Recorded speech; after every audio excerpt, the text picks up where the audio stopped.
What up, gamers? Fencer here, and today I want to talk about the games from this year and beyond that I'm looking forward to playing.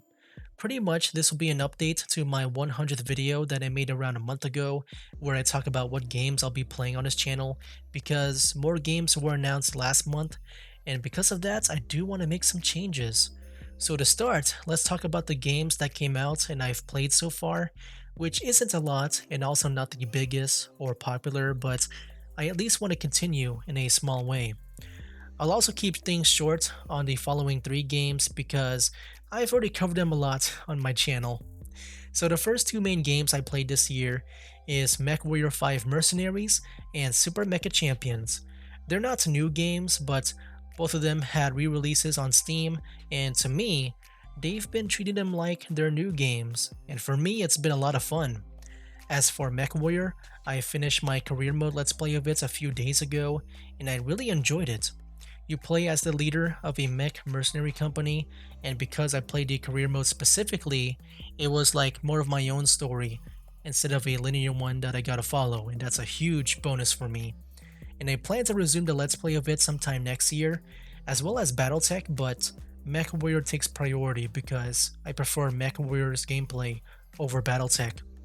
As for Super Mecha Champions, where you also use mechs but anime and also Battle Royale, I have already unlocked the characters and mechas and skins that I want for this game, so I don't have a lot of motivation to keep playing, but I'll keep checking the game out for whenever something does catch my eye.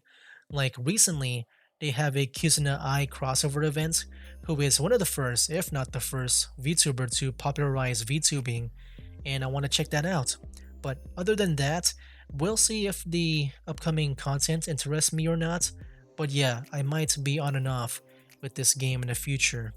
And as for Shadowverse Champions Battle, a game that I'll be wrapping up the Let's Play of soon, I really enjoyed this game, and it seems like there's a small audience of you guys that also enjoyed those videos. And because of you guys, I do want to continue playing the game, but in two ways. One is the story mode of the normal Shadowverse game, and two is to continue playing the Shadowverse multiplayer as well as Super Mecha Champions through live streaming, in which I'll be returning to very soon. But just know that it won't be featured as much as others. In fact, I do want to feature less of the three games I mentioned so far because I want to start focusing on the new niche that I want, which are mainly RPGs like Fallout and The Elder Scrolls, pretty much Bethesda games. Also, if there's any sequel or story DLCs for Champions Battle, I'll be sure to check those out as soon as possible. Now, with those three games out of the way, let's talk about the ones coming in the future.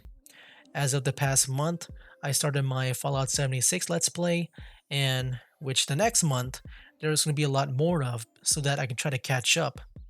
But as for the newer games, which all the E3s and other showcases are mostly done for this year, I plan to play Star Wars Knights of the Old Republic Remake and Tiny Tina's Wonderlands.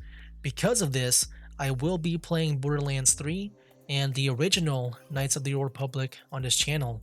But that also means that I'll be delaying my Elder Scrolls Online Let's Play because, yeah, it's gonna get too crowded. I want to make some room, and yeah, that's really unfortunate. But yeah, overall, I'm just really excited to play these two games. But the one I'm more excited to play is the Knights of the Old Republic remake because, I'm excited for a different reason compared to the original fans from back then. As of recent, I became a huge Star Wars fan thanks to The Mandalorian, and because of that, I wasn't around when the original Knights of the Old Republic came out. I've always been hearing how it's one of the best RPGs to play, and I'm looking forward to playing it.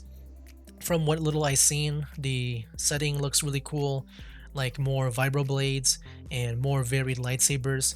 It just looks really cool. The other game I'm looking forward to is Tiny Tina's Wonderlands, mainly because I liked the Assault on Dragon Keep DLC from Borderlands 2. Probably one of my favorites, or yeah, it is my favorite DLC in the Borderlands franchise because they mix guns and fantasy so well, and the manipulation with the story and characters are really fun to watch. So seeing how they're pretty much making a standalone game out of it, it gets me pretty hyped. So those are the games that I know for sure I'll be playing on this channel, unless something else pops up for some reason that I'm more interested in, then yeah, things will change again. But for now, it's going to be mainly Fallout, Borderlands, and Star Wars for the rest of the year. Then at some point, it'll be Tiny Tina's Wonderlands, The Elder Scrolls Online, and the Knights of the Old Republic remake, in which I think that one will be the farthest one out. But I don't want to stop talking there. In this video, I want this to be more than an update video. Like I said in my 100th video, I want to start doing commentaries and sharing more of my thoughts and opinions. I actually want to talk more about games that I'm looking forward to playing at some point or interest me, even if I won't be playing them at launch or feature them on his channel. Other than the new Borderlands and Star Wars games, I'm looking forward to some first-person shooter games like Battlefield 2042 and Halo Infinite. For Battlefield, it's looking to be the best one yet. Like from what we've seen and what's been advertised, it looks like it's been made for the fans. The single player did get axed, but the multiplayer looks to be offering a whole lot more to hopefully make up for it. I also like the modern sci-fi hybrid aesthetic to it. I'm a big fan of that style. But yeah, overall, I'm really looking forward to playing this game at some point. But as for Halo, I have very little experience with the franchise. I've only played through Halo 4 and Halo Wars once, but from what I've seen from Halo Infinite, its gameplay looks really smooth. It's something that I at least want to experience for a little while to see if I like it, but it does look great and fun to play. I also appreciate their battle pass system where each battle pass doesn't expire. That's one thing that drives me away from playing multiplayer is the feeling of missing out on the cool aesthetics and cosmetics, or FOMO for short. I do have another first-person shooter that I'm looking forward to playing as an honorable mention, and that is Exomecha. It's really outlandish but fun looking game. It's got mechs that look to be human shaped and dinosaur shaped. You can ride on rockets. To be honest, I'm not really sure how to describe this game. Like the gameplay looks like Halo, but then sometimes it feels like Doom, and then you got the mechs. It's a game that I'm not really sure how it's specifically supposed to play and feel. I really wish they explain or showcase the gameplay and game modes more, but yeah, it is something that I'm going to keep my eye on for sure because it does look like a lot of fun. And other games I'm also looking forward to are monster taming games. Of course, we got Pokemon with their Brilliant Diamond and Shining Pearl. I'm very indifferent to this game. Like, I don't like it or hate it. I just see it as another way, like an updated way, to play their past games, just like their previous remakes or remasters, which is good in general, but I prefer to play the newer games like Pokemon Legends Arceus. To me, this game looks like Game Freak's way to be more creative, with it being open world and where you can take on Pokemon without using one for yourself, like you're the one that's engaging the Pokemon. But at the same time, you do see the limitations on what it can offer. At least that's what it looks like to me. Like, it doesn't look as good as the other Switch games. You know, Breath of the Wild always comes to people's minds, but it's something that you can at least appreciate them doing because an open world Pokemon game is what a lot of people want. So I think this is a good first step to achieving that. But another like monster taming game that I'm personally looking forward to is a game like a really old one is Monster Rancher 1 and 2 DX. This is a port of the first two Monster Rancher games, and the first game was something I played and struggled a lot when I was a kid. So I'm gonna describe the game based on my memory, where it's kind of like Tamagotchi, where you raise a monster and you can do various activities with it. It can die, but from my memory, it's always been because of old age. So yeah, now that I'm older, I wonder if I can do better because I could never make progress in that game. And I'm also looking forward to playing the second one because I haven't played that yet. So here's another game that I'm looking forward to playing on the Switch, and that's Kirby. Yeah, recently we got another Nintendo Direct, and a new Kirby game was announced, which is Kirby and the Forgotten Land. While I haven't played a bunch of Kirby games, the only one I remember fondly of is Squeak Squad, where you can call in a bunch of different colored Kirbys. I'm just looking forward to playing this one because it looks to be a new take on the gameplay where it takes place on the 3D space. Now, I'm not sure if this has been done before in a previous Kirby game, but it still looks refreshing as I've always seen it as a 2D platformer. This may be my return to me playing Kirby games again because even though I've only played Squeak Squad and maybe one other Kirby game that I can't remember, I just mainly remember that I spent a lot of time on them. I'm just really looking forward to this game. And I guess there is one more game though that I'm looking forward to, and that is Yu-Gi-Oh! Psycho Battle Royale.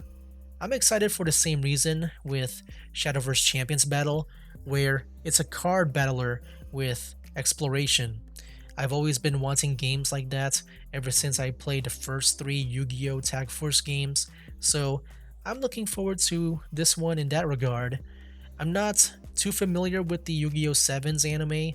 I haven't seen an official sub or dub to the anime. I do know that they made some changes to the rules, which are now rush duels, like drawing more cards each turn, I think.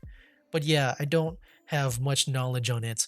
But if it plays anything like Shadowverse Champions Battle, when it comes to I guess the gameplay loop, then I'm pretty much down for it. So there you have it, guys. Those are the 2021 games and beyond that I'm looking forward to playing. And I'm not gonna lie, guys, looking back at this list, like all these games here, it makes me realize that how much less of a gamer I am compared to before. Like before, I would get excited for a lot of games, but nowadays I'm very picky because most of the time I just play through the game once and never touch it again. Like it's really rare for me to play games more than once. I get to really like them, and I just really want myself to play more than just that. It's why I'm playing games with replay value that is catered more to me, like Fallout, Borderlands, The Elder Scrolls. Games like those make me want to replay them a lot, and that's why I chose to play them. Maybe next year I'll get more excited, but eh, yeah, maybe next year I'll be more of a gamer, but we'll see. Anyway, guys, that's pretty much it for this video. Let me know what you guys think. What games are you guys looking forward to this year and beyond? So that's it for now, guys. That's game.